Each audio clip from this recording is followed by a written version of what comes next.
Welcome to Vintage Bricks. James, your host.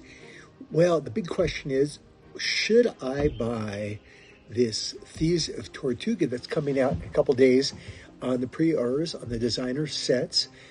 Taylor Anderson set is 4,000 pieces, 13 minifigures, and it kind of fills in a gap, I think, in the pirate theme where now we have a kind of a main base. So video has like 3 sections.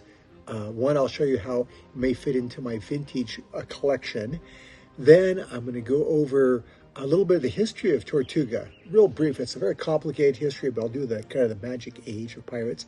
And then I'll go over the last little section, what I see as the 4 phases of vintage pirate sets. So come on in and let's enjoy.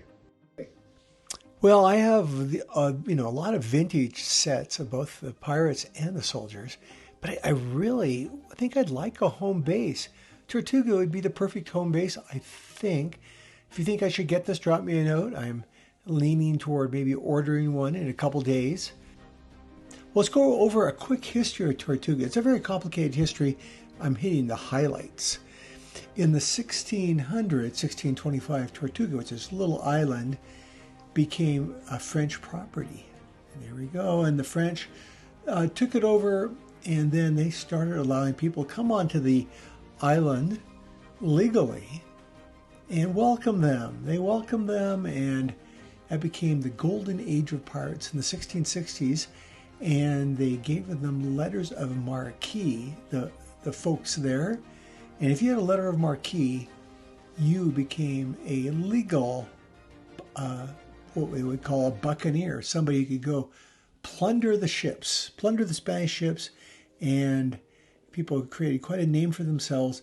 That all came to a crashing end a couple decades later in 1664 when France and Spain made up a little bit. And then if you were still out there, which they were, raiding ships, you went from a buccaneer to a pirate.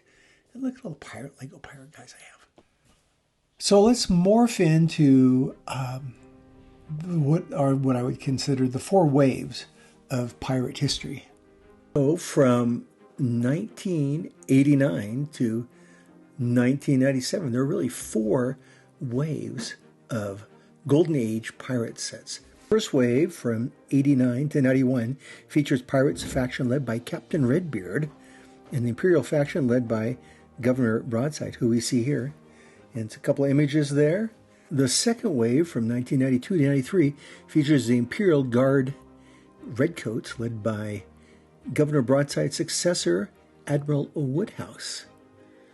Nice red outfit. Our third wave from 94 to 95 features Islanders faction led by King Kahuka, who were neutral, but sometimes they allied with the pirates or the Imperials. And what a great little faction they were.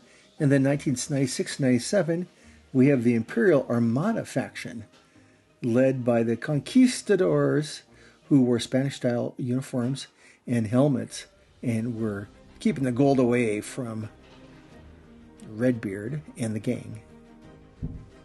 As always, thanks for visiting Vintage Bricks. I really value your comments. And please subscribe if you haven't, and we'll see you again soon.